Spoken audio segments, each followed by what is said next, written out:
Hey guys, welcome to my newest video for today. Today's video is going to be my 2011 cinema wrap-up. I've decided that I'm going to do a combination video, so first part will be just the last 3 movies that I've seen this year, then I'm going to show you the movie tickets that I collected over the past year, and then I'm going to reveal what my top 10 favourite movies of this year was. I'm actually filming this a few days before New Year's Eve, but I'll post it either the 31st or the 1st. But yeah, so I'll just get straight into it. Hopefully this video won't be too long. But first of all, the first movie I'm talking about is going to be Mission Impossible 4 Ghost Protocol. And I saw that on the 15th of December, and I just had a blast with the movie. It was just a lot of fun. It's the first Mission Impossible movie that I've seen in the cinema, because I've only recently discovered, can't talk, the Mission Impossible films. Like, I watched them earlier in the year and I loved all 3, and so I was definitely excited for the 4th one, mostly because I wanted to see it because of Simon Pegg, who I love, even though funnily enough I didn't realise he had also been in the 3rd movie as well. But I thought that was really a nice, I don't know what's the word, but you know, because he was like the technical guy, I guess you'd say, in the 3rd one, and then in the 4th one he was actually a field agent who was like the computer specialist. So I did like what they did with his character in that one. But yeah, Ghost Protocol, it was just a fun action movie. Like, I was entertained the whole way through, and there was a couple of moments where my stomach just sort of lurched a bit, like the scene where he's climbing up like the tower in Dubai, and then it was going vertical. I was just like, oh my god. It was just intense, I thought that scene was. And then right at the end, when he was trying to stop the satellite thing from going off, but yeah, even though I have to say I do find it funny with the Mission Impossible movies, with how much like Ethan Hunt, Tom Cruise's character, actually, like, the punishment he takes, and it's like, what will it take to actually kill this guy? Like, anybody else would be dead by now, but because it's him, he somehow survives even after with the car like plowing into like so many 100 meters into the ground and being saved by airbags, or yeah. It's almost, I mean, it's absurd, but I think the part that, like, they actually make kind of like fun of it, like, at the same time, like, they're not taking it seriously, which I actually like about the movie. Like, it doesn't take itself seriously. It's just, yeah, as I said, a lot of fun. The action's just, it's sustained all the way through, and yeah, it's just like and there's like a couple of great lines thrown here and there. One of my favourites is the when he's given the gloves to climb up the tower because no one else is volunteering to do it, and then he's like Simon Pegg's character, who I can't think of his name, he's like, oh, blue, glue, and then it's like Ethan goes, what's red? You're dead. Even though I'm kind of wish, because in the trailer they had the one scene where he's, Simon Pegg's character is like looking up and he's yelling, you're not going to make it, and then Ethan's like, you're not helping. That didn't get included in the final movie, which I was actually looking forward to seeing that actual scene, but I suppose it will be like a DVD, like an extra or delete a scene or something, because yeah, but yeah, it was just a lot of fun.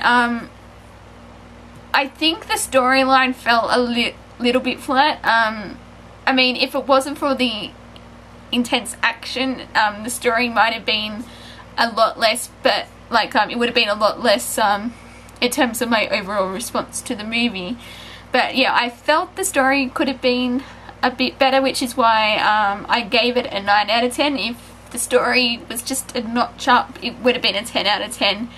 I thought the ending could have been done a bit better, because I didn't like the reveal, how they did it right in the last scene. Like, I would have liked there to have been a bit more emotional impact, because it seemed kind of a bit rushed, because the way it was progressing with the I mean, I'm not going to spoil it in case you haven't seen it, but like yeah, I just thought that it could have been done a little bit better, but that's my only complaint about the movie, because otherwise it was fantastic. And yeah, so 9 out of 10 for Mission Impossible 4 Ghost Protocol. And then on the 28th, which was yesterday at the time that I'm filming this video, I had a double feature of Steven Spielberg goodness, and the first one that I saw was Warhorse, and can I just say, holy crap, I don't even know where to begin with this movie. I don't know how a movie can make me laugh and cry at the same time. It was just that powerful and emotionally driven character. I don't know what else to say about it, but I was crying, like, and I'm not a crier at movies. Like, I get sad, I get choked up, but I very rarely have it to the point where tears are just coming down my face, and I had to wipe them a couple of times, like quite a few times actually. But it was just at points actually hard to watch. Like, I don't like seeing animals get hurt. It's just, even like real life movies, it doesn't matter. I don't like seeing them being hurt. And just watching what these horses go through I mean, with World War I, you don't tend to think about the animals. Like, obviously you think about the soldiers and what they went through, which obviously was hell, but then you also got the other aspect, which is at least for this war, with the animals. Like, yeah, like, I mean, I never really, like, even gave it much thought that animals were getting, you know, in the war, they got hurt too, because that's what they used horses. And it was just heartbreaking seeing them go through it. And then the main horse in the, like, Joey, he's the main horse, as it's told through his eyes. It's just, you really feel for them, and like, you feel for both the humans and the horses, and you just kind of think it really was like this in I mean, obviously you got the brutality of war in itself, and then yeah, just everything else that gets in its way as well. And it's quite realistic. It was quite realistic, I found, which, can I just make the point, I actually found it surprising afterwards that it was actually meant to be like a movie that kids could watch, because I was just like, because there was I mean, most of the crowd who was there when I saw it were adults, like, because it was rated M here in Australia. I believe it was PG-13 in the States, but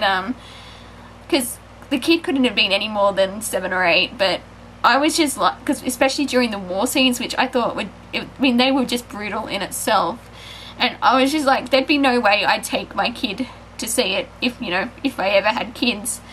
But I just didn't see how it could possibly have been designed for, like, children to be able to see this film.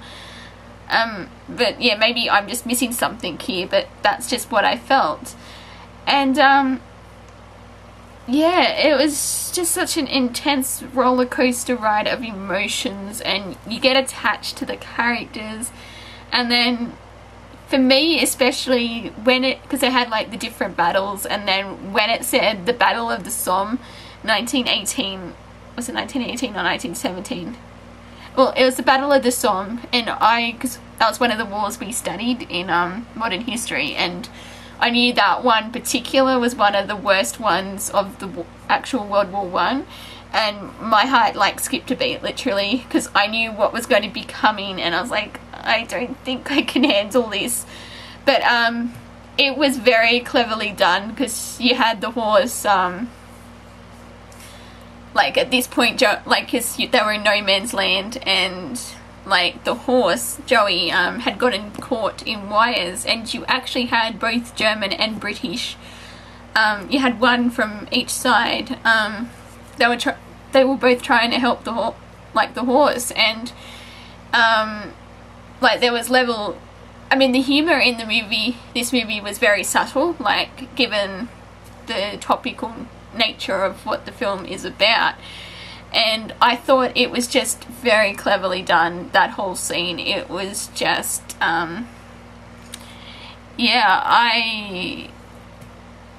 there are no words to describe it, but can I just say the ending, that's, I think, when the tears actually started to come again, because they sort of all interwoven the storylines, so that then they came,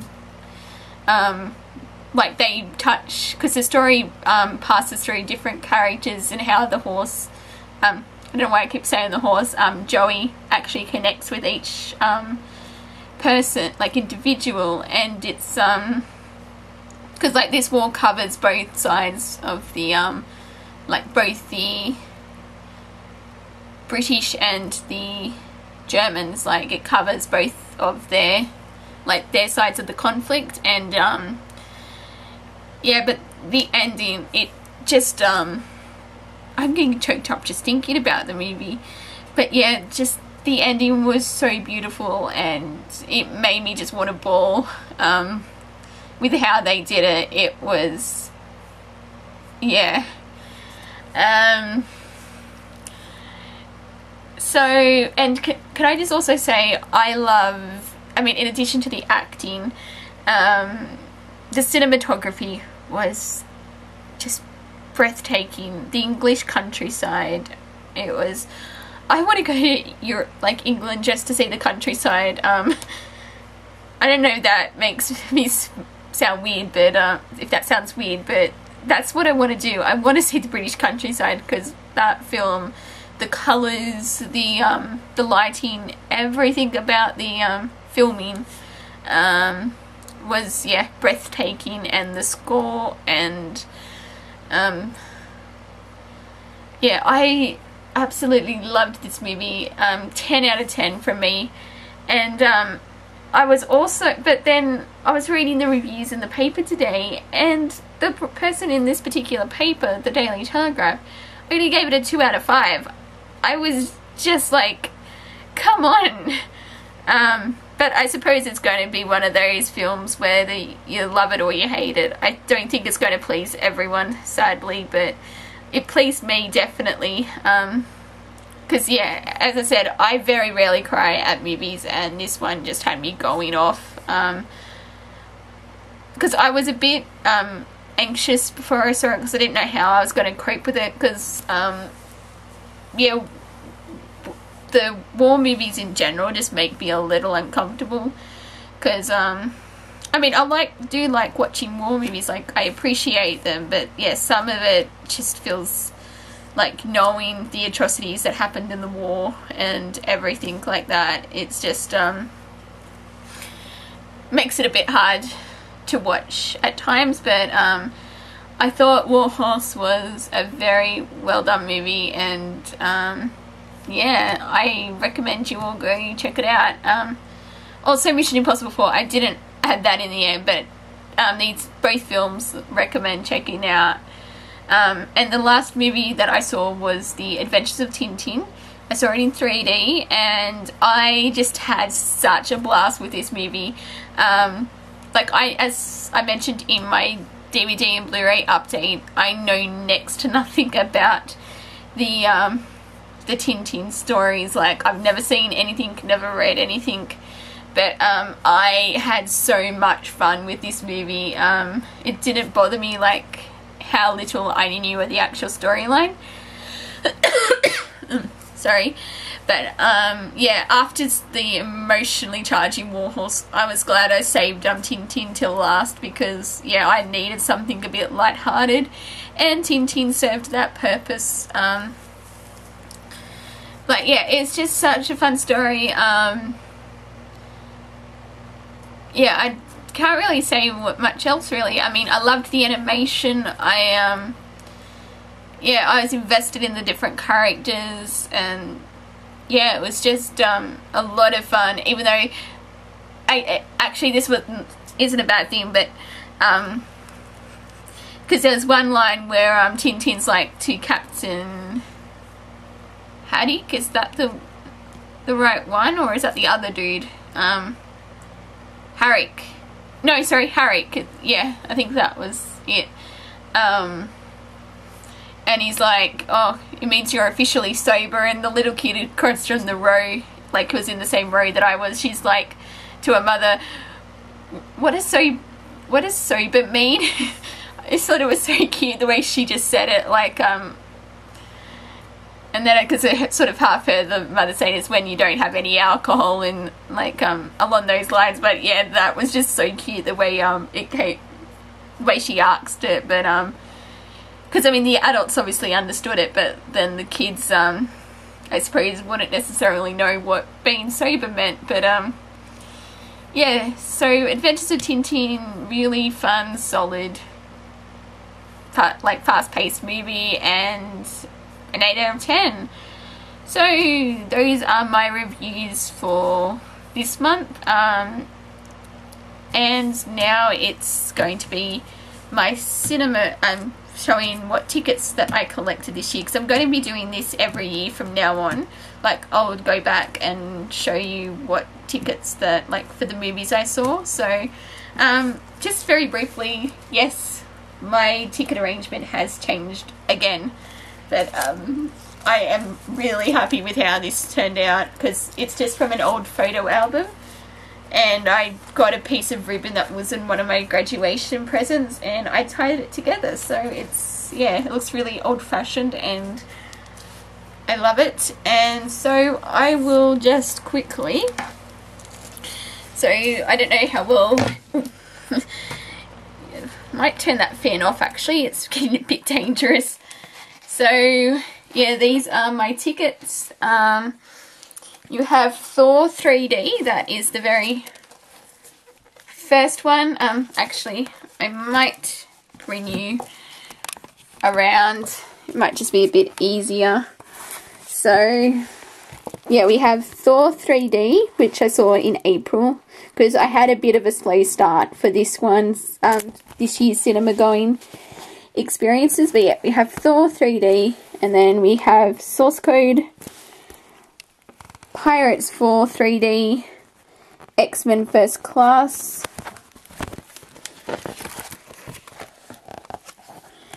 Super 8 Bridesmaids, that one is Transformers 3, Harry Potter 7 Part 2 3D, Captain America 3D, Green Lantern, Glee Live 3D, Rise of the Planet of the Apes, Red Dog, Cowboys and Aliens, and up here we have Friends with Benefits, Horrible Bosses, Fright Night 3D, Lion King 3D, Johnny English Reborn, Crazy Stupid Love, Footloose, Phantom of the Opera 25th Anniversary, Contagion, Real Steel, In Time, The Three Musketeers 3D, and then we have Moneyball, Arthur Christmas 3D, The Immortals 3D, Mission Impossible 4, and Warhorse, and The Adventures of Tintin 3D. So I have, just turn you back around. So I went to the movies a grand total of 32 times. A lot of those were double bills. I just found that a bit easier, because sometimes my movie wouldn't start till late, like 12:30 or something, and There were times when I just didn't feel like filling in the 2 hours or so before I had to go up and see it.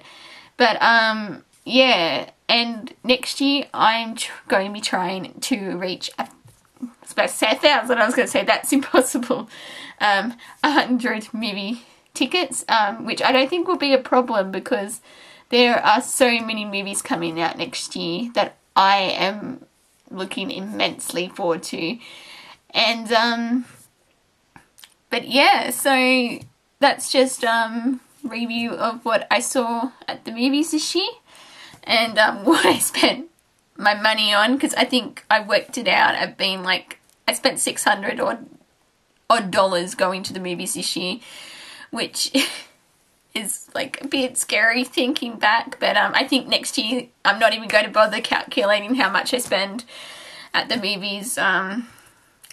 But yeah, I just sort of calculated it just because I was curious, and I was like, holy crap, I wish I hadn't done that.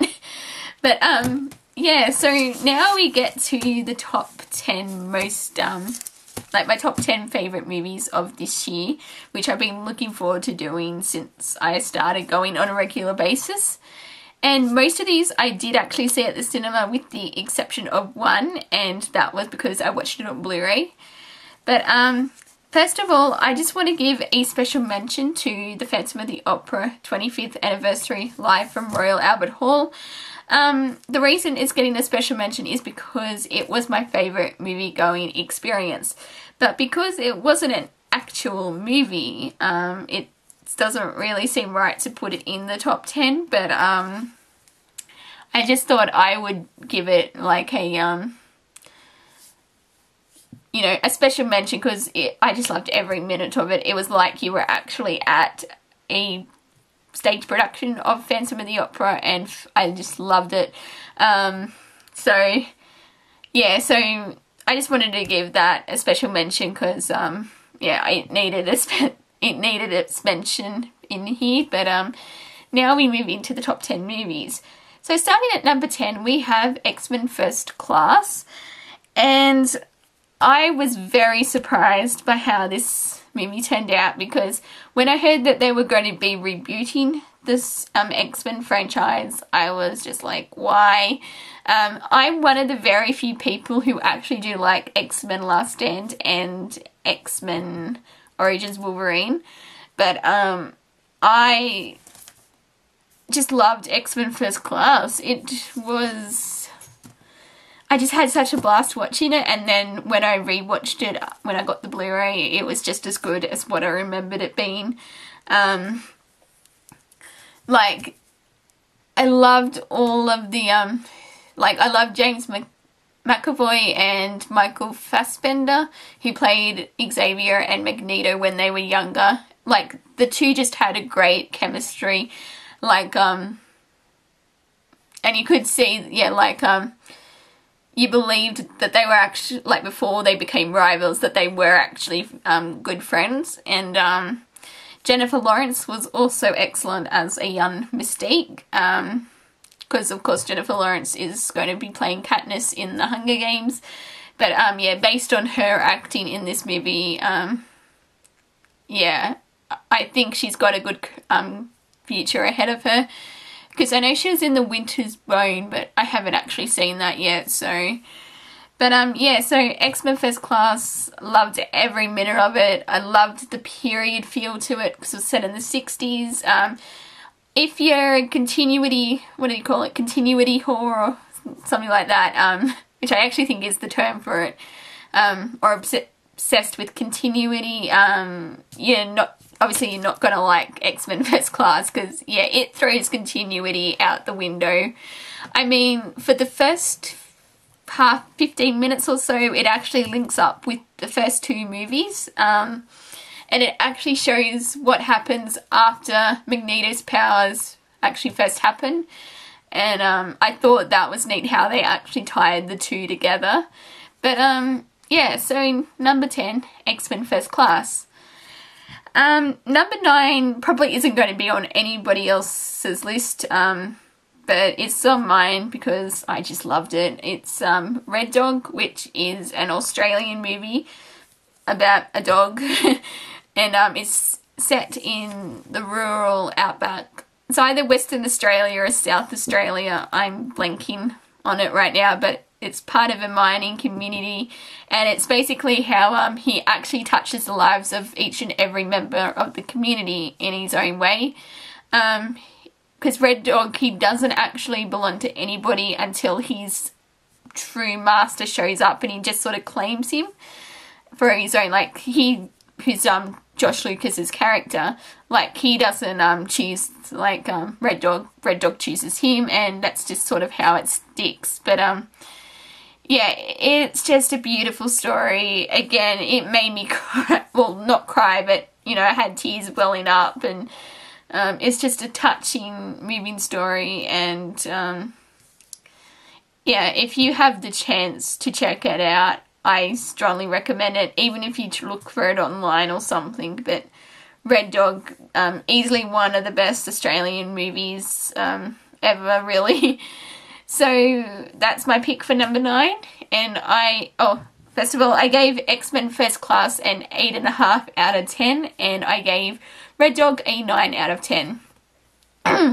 So number 8 will probably get me some looks, but it is Transformers 3 Dark of the Moon. I'm sorry, I loved every minute of this movie.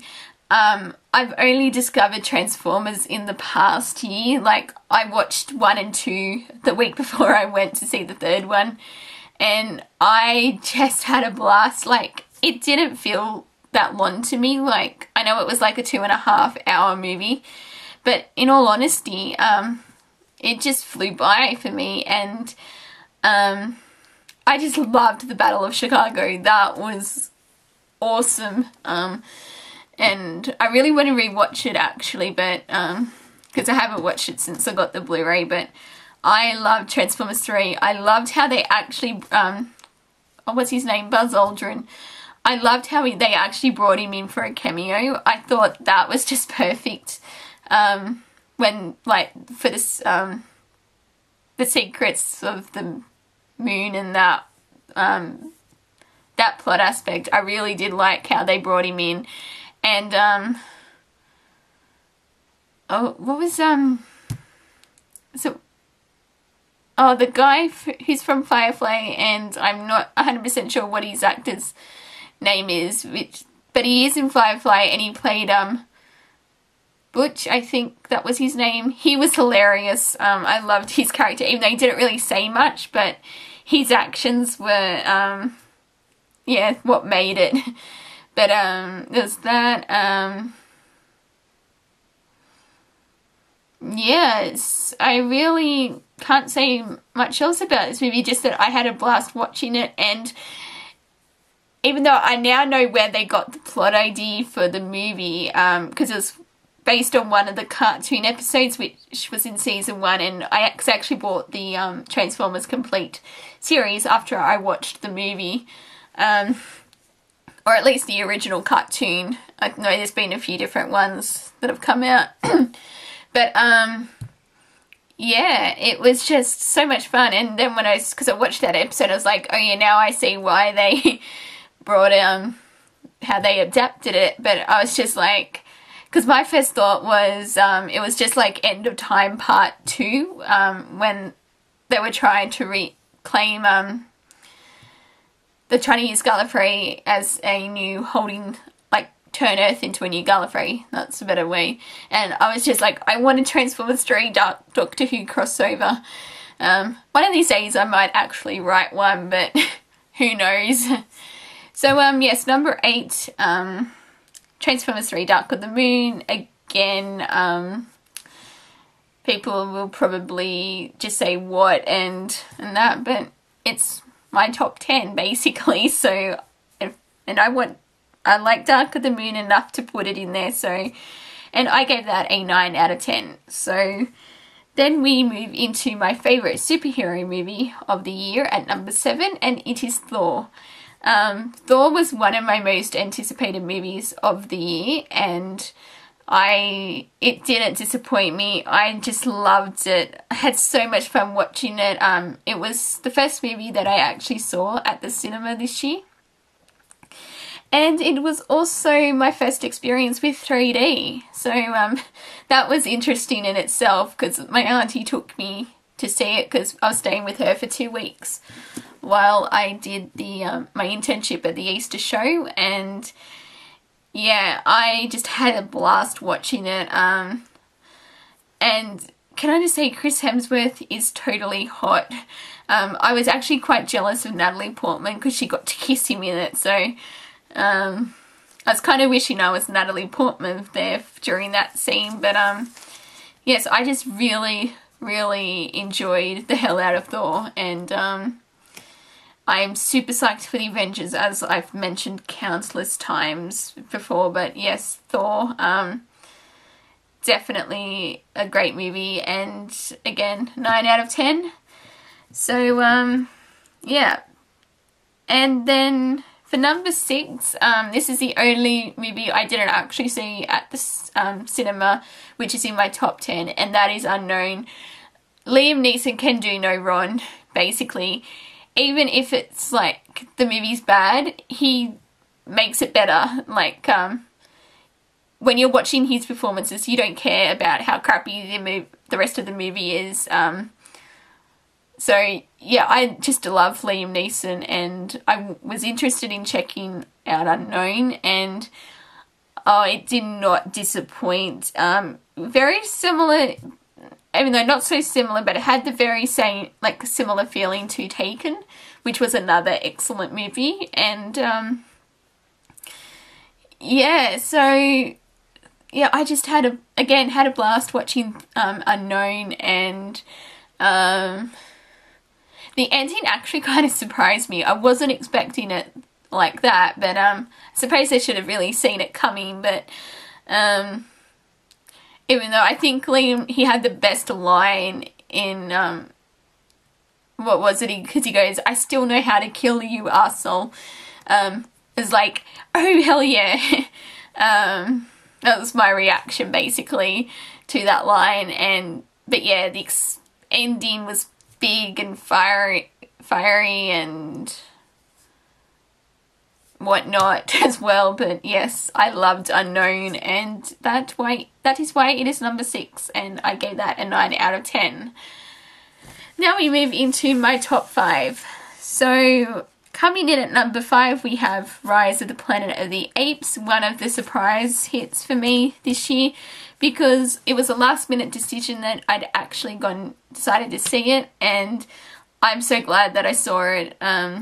Even though at the time I knew next to nothing about Planet of the Apes, like I knew enough to follow the storyline, but what I liked about this movie was that it was designed for people not familiar with the Planet of the Apes backstory. Like, you could go into it and just enjoy it as a movie on its own. But I mean, I've talked about Rise before, but yeah, it's just such a great movie. I think it surprised a lot of people by how good it was. But and in the end, you were just cheering on the apes to take over the way they were being treated. But yeah, everyone gave it their all in this movie, and yeah, I just loved it. So Rise of the Planet of the Apes, 9 out of 10. And then we move into number 4 spot, which goes to Mission Impossible 4, Ghost Protocol. And because I've already talked about it previously, I'm not going to say too much else about it, but it is awesome and I want to see it again. So now we have my top 3. And number 3 is Super 8, which I, again, had a blast watching. And I'm really glad that I actually saw it on the big screen, because I was debating on whether or not to see it, and yeah, I'm just glad that I just went anyway. And yeah, I was entertained from start to finish, and it was a good, solid action movie, and yeah, it didn't disappoint me at all. So yeah, I don't really know what else to say about Super 8 that hasn't already been said. So I gave Super 8 a 9.5 out of 10. So for number 2 is a movie that I've already reviewed in quite like talked about in quite detail just a few minutes ago, and that is Warhorse. And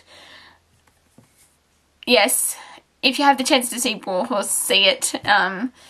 It is, I thought it was great anyway.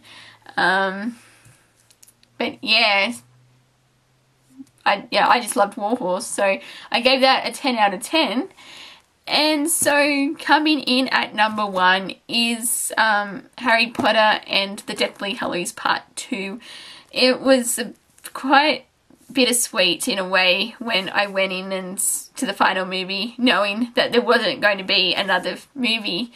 And because Harry Potter's just been part of my life since I was 12. And like I've seen all the movies in the cinema, and like I've gotten the books and the day they came out, and I did not want to let Harry Potter go. I've still got to rewatch the Blu-rays from my set that I got, but when I rewatch them, I know it's going to be quite emotional. I mean, I'm sure I can put it on and watch them again and again and again. But, you know, when you go have a proper rewatch and knowing that there's no more movies to see or no more books coming out, that's what makes it kind of sad to say, because it's hard saying goodbye to such a part of my childhood. And, but yes, I loved this Harry Potter 7 Part 2. It was just magical. A bit corny, but it's true, it was magical. I loved the Battle of Hogwarts. All the actors just gave it their all. No one, like, especially Alan Rickman's performance as Snape. And seriously, that man deserves an Oscar for his portrayal, even though that probably won't actually happen. But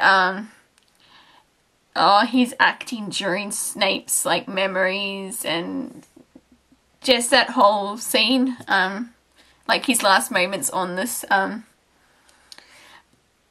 like for his character, it was, yes, it was just simply amazing. And again, he deserves an Oscar for that. So if there's any one actor who deserves an Oscar, it's Alan Rickman for his portrayal as Severus Snape. But yeah, I really can't think of much else to say, really, because I've talked about the 7th movie quite in, like I gave a review of it when I saw it back in July. And but yeah, because I really want to reread the book, so that's probably going to happen in the new year. So, but yeah, so number 1 is Harry Potter 7 Part 2, and that is my top 10 list of my favourite movies for 2011. It's quite eclectic, but I feel that's a good representation of what I thought were the best movies. There were close contenders as well, and I did actually think of doing a top 15, but I just thought I'll stick to a top 10.